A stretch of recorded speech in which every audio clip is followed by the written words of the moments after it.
You're listening to the We Are Libertarians podcast network. Find all of our shows at wearelibertarians.com. This episode is brought to you by Hulu. Buckle up, everybody, because the Kardashians are back. That's right. A new season of The Kardashians is coming to Hulu on February 6th. I have been watching The Kardashians since I was a kid. Okay, I grew up with this family. Okay, I always want to know what they're doing. And in this new season, Kim is juggling multiple businesses and her blooming acting career. Khloe revisits old feelings, and the family members support one another through their personal journeys. And as always, it's full of fame, family, and fun. You won't want to miss it. The new season of The Kardashians is streaming February 6th on Hulu. Welcome to the Chris Spangle Show. Thanks so much for joining me. I am excited to come to you today to talk about one of the biggest issues facing the facing the country. I don't know why I said history, but it could be a historical catastrophe if we do nothing. Let's talk about it. It is the reformation of Social Security. And here to talk about it is our friend Jack Salmon. He's a Young Voices contributor and a writer on economics. His commentary has been featured in a variety of outlets, including The Hill, Business Insider, RealClearPolicy, and National Review Online. And he's written an article called Social Security Needs Bipartisan Solutions in RealClearPolicy.com. One of my favorite sites. I check it every day. Jack, thanks so much for being here. We really do appreciate it. You know, Social Security, I read recently that the United States government is an insurance agency with an army in terms of our budget. And the three big entitlements make up, I think, over 60% of our budget, and Social Security is a huge liability. Can you explain, just for those who may not be familiar with Social Security, what is it and what does it do? So the Social Security system was initially founded in the 1930s during the Great Depression era. So it was an FDR project. And the intention was to provide essentially a safety net for the poor elderly. So those who were too old to be working and had retired but didn't have enough income to sustain themselves. So it was a small fraction of the population at the time. Obviously, it's evolved into something much bigger since then.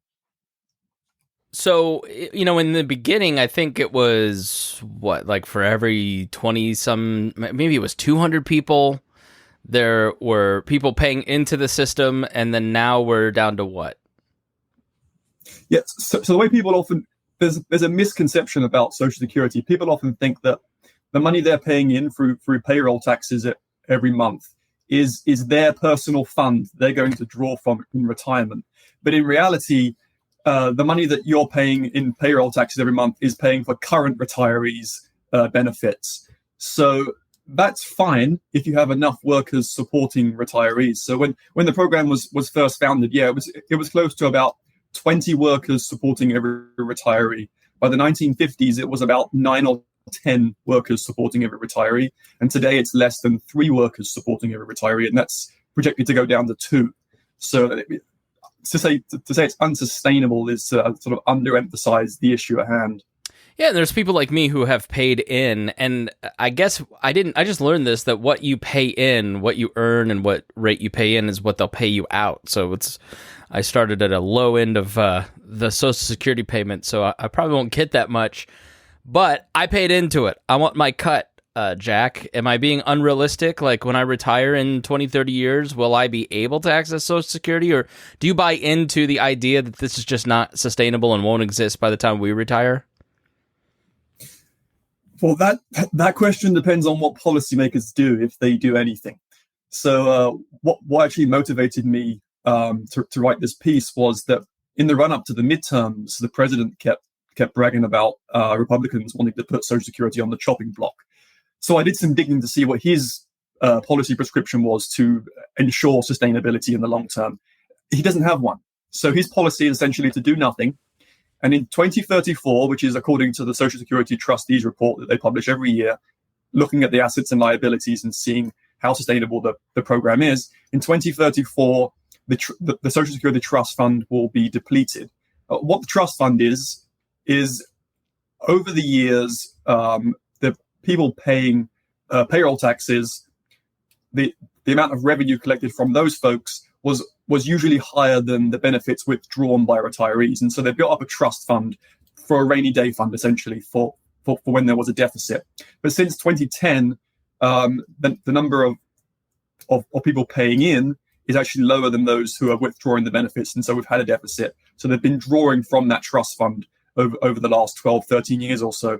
That trust fund is now down to $2.7 trillion, and it's spiraling downwards very quickly. So by 2034, the trust fund will be depleted. What that means for beneficiaries like you and me is starting in 2034, there'll be an immediate 23% reduction in benefit payments. From there going forwards, unless they increase payroll taxes or some other budget maneuver, they're going to have to keep cutting those benefits over time. So you will get Social Security benefits, but they won't be anything like the generous benefits our parents and grandparents would have received. Okay, so that 23% cut, would that be immediate to anybody who's on Social Security at that point, like our grandparents? Correct. Okay, so not rolling out over time. No, that would be immediate to everybody who's enrolled in the program at that year. But then from there moving forwards, as the revenues continue to miss the amount of benefits being withdrawn over time, that 23% is likely to grow larger and larger. So you'll get smaller and smaller amount of benefits, which is a very different scenario to what people have gotten used to, where there's these huge increases with inflation adjustments. But with the trust fund not there, it's just not going to be possible to make those financing obligations. So let's talk about inflation, because I know that Social Security beneficiaries got I think kind of a big increase this past year, right? How do they determine that? I think it was 8.7%. They tend to look at the CPI. So the CPI is the inflation metric they use. And they look at Q4 through Q4, so 2021 through 2022 Q4, and they estimated that 8.7 was the number that will be used for the cost of living adjustment for 2023. So that's I think 8.7% would be about $140 to $150 a month extra for the average Social Security beneficiary, which is really quite significant. So the average beneficiary would likely be getting over $1,800 a month this year. And I actually talked about the issues with the inflation metric in my piece. The CPI was a fairly useful metric in the 1980s when they first applied this as the metric used for cost of living adjustments, but it really tends to overemphasize a lot of price changes. Some economists have done some research into this, not by a significant amount, but even a minuscule difference in price adjustments really has a significant impact on the trust fund depletion. So moving towards something like a chain CPI would actually improve sustainability of the Social Security trust fund moving forward. Okay, explain chain CPI to those of us who, you've come on this program. I don't know that much about economics, not like you. So explain it to me like you're talking to a 4-year-old. So there are several different metrics for measuring inflation. The Fed has PCE. CPI is the one we often hear most about when we have the big annual inflation metric released every month. But chain CPI is an alternative version of CPI that tries to sort of cancel out some of the variability that comes over time. And the CBO actually estimated that it's about 0.3 percentage points lower on average than CPI.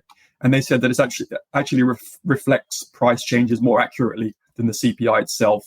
And that's certainly been the case over the last 2 decades or so. So there's a good case to make for moving from CPI to chain CPI when measuring cost of living adjustments for Social Security benefits, especially as it comes into the question of trust fund sustainability over time. Okay, so this last one, for instance, and let me make sure I understand this, because in your piece you're talking, the last year's increase was 144 per beneficiary. Chain CPI would be $140 a month $140 a month increase. That's only $4. How does that save us any money if it's only $4? It saves you, so it doesn't close the funding gap. but it's one reform that makes a small difference that compounds over time. So $4 a month is not a lot of money, but that's $48 per year per beneficiary. There are 65 million beneficiaries. So once you start doing the math, the numbers do start to add up, and it's the compounding effect over time. So inflation doesn't seem to bite that hard if you're only looking at 1 year's price change. When you start looking at the effects of inflation over 10, 20 years, the compounding effect really starts to have an impact. So, for example, last year I was writing about how terrible it was that we had 7% inflation. Well, 7% inflation looks bad, but when you look at the compounding effect and you instead say 7% inflation means that the cost of everything doubles every 10 years, that starts to make you realize the significance of compounding numbers over time. All right, one that is actually France last week raised the age. This is one that is always talked here in the United States. So they raised the limit to 68, I believe, which means no car is safe in Paris. But that is one reform that could be taken here. The current age is what, and what are proposals to raise it, and how would that save the fund? Right. So in 1935, when the Social Security program was first launched, they determined that 65 was the appropriate age for being eligible for withdrawing your Social Security benefits. That was based on roughly the average age that people tended to stop working around that time, and it's also has some relation to the estimated life expectancy at that time. Since then, life expectancy in the US has increased by about 15 years, give or take, and the Social Security retirement eligibility age has only been raised by 2 years.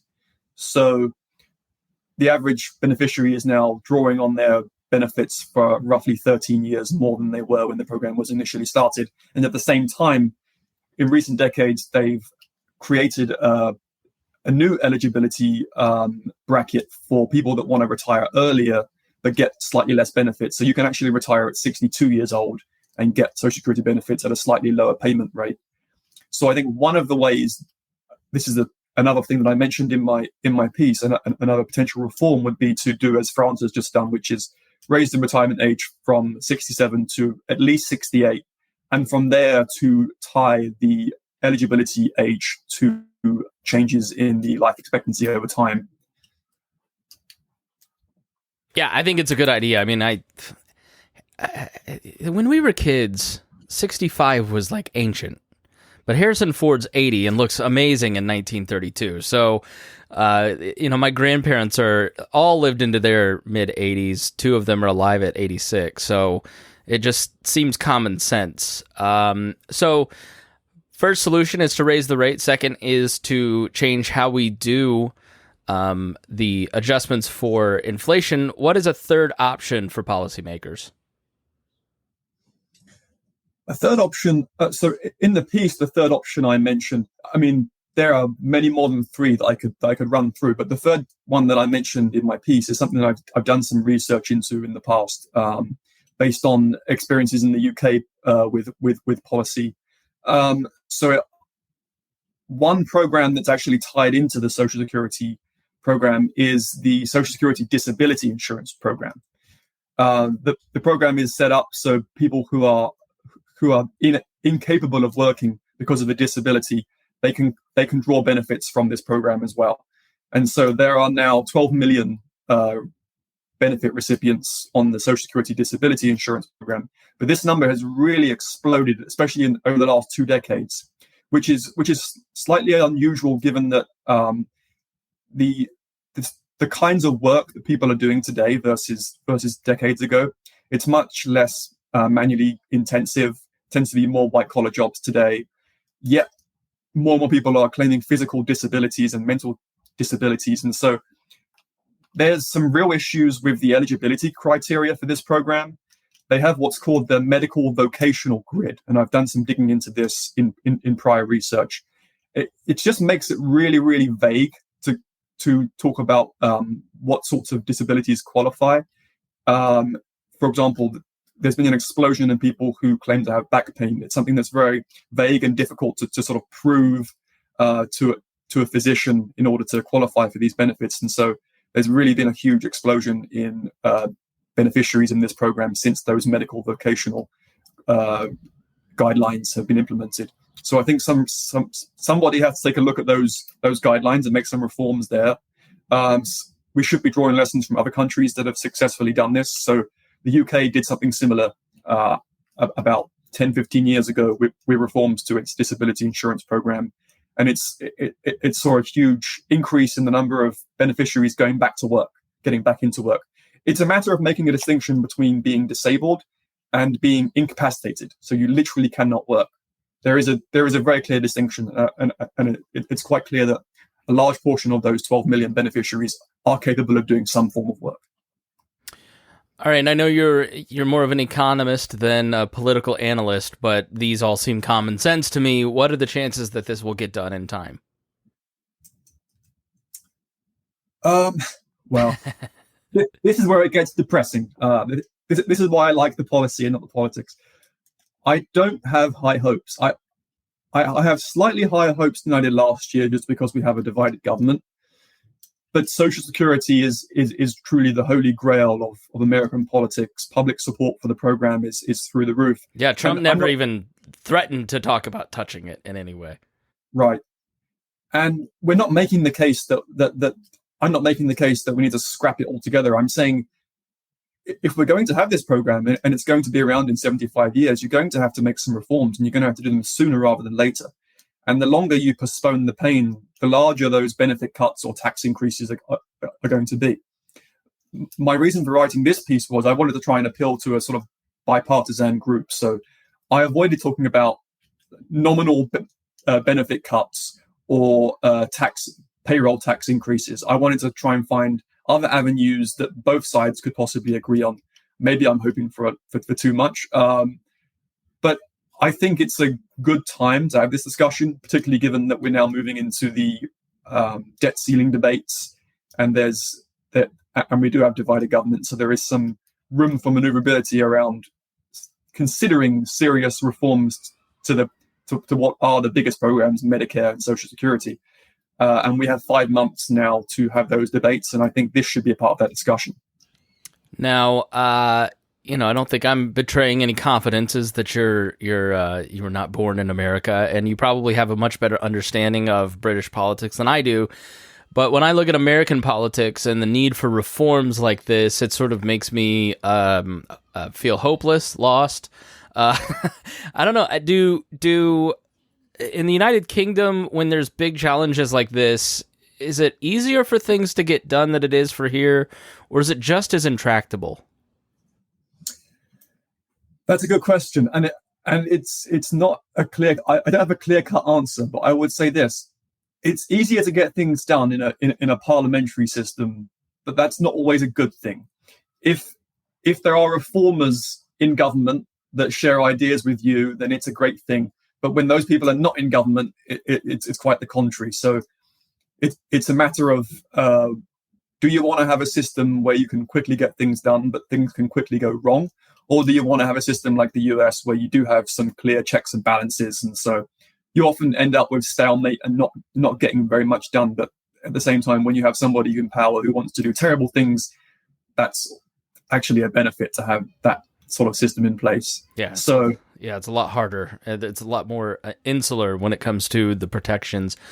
Okay, I mean, so these are great reforms and kind of nibbling around the edges. I mean, they're big things, right? But like if I waved a wand and put you in charge of redesigning the system or getting rid of the system, or one of the ideas when I was younger and watching politics was the lockbox, with Bush and Gore always debating what to do with Social Security and how to reform it. And Bush's idea was allowing me to contribute to my own account. I mean, are there some big ideas out there for Social Security that you say, I know this is a pipe dream, but I think this is really interesting? I haven't seen any big outside of the box ideas. I mostly see proposals for the sort of reforms that I'm talking about. But in terms of big ideas, I think there's a serious lack of big ideas, particularly in the US politics space. Hopefully, we'll see more of them. Maybe I can draw from some international examples and do some more digging and come up with some alternative market-oriented systems. If we were starting from scratch, it would be a much easier thing to argue. But given that we've got this system and it's got these funding flaws, we're going to have to try and work with what we have. I think another possible reform that should be talked about is diversifying the trust fund. It may at this point be too little too late, but I think it's still something we have to consider. The trust fund tends to accrue interest based on essentially on treasuries. So it only accrues about 2% interest per year, which isn't enough growth to sustain itself. I think we should be seriously considering diversifying that. The stock market returns 10% per year before inflation. And I think having a small fraction of the trust fund diversified could give us an extra 1% or 2% of growth, which again, it sounds small, but when you add all these reforms up together, it could increase funding sustainability for the 75-year. Yeah, I once talked to the treasurer of the state of Indiana, and they invest money. I mean, that's always like part of the, all these pension funds are invested in maybe ETFs or different trading funds. Or my own 401k is in, index funds, basically.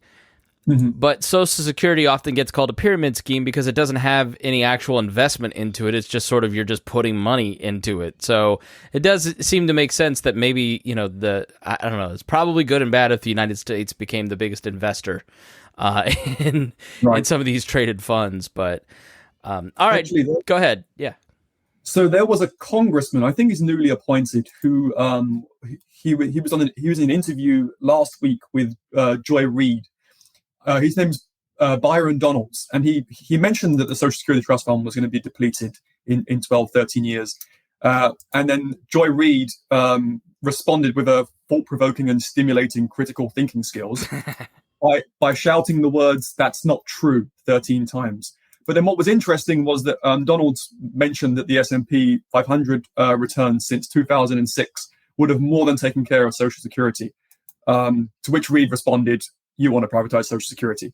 So, this debate is being had, but the same old fallacies and arguments that the other side is always pushing back on, they're still there.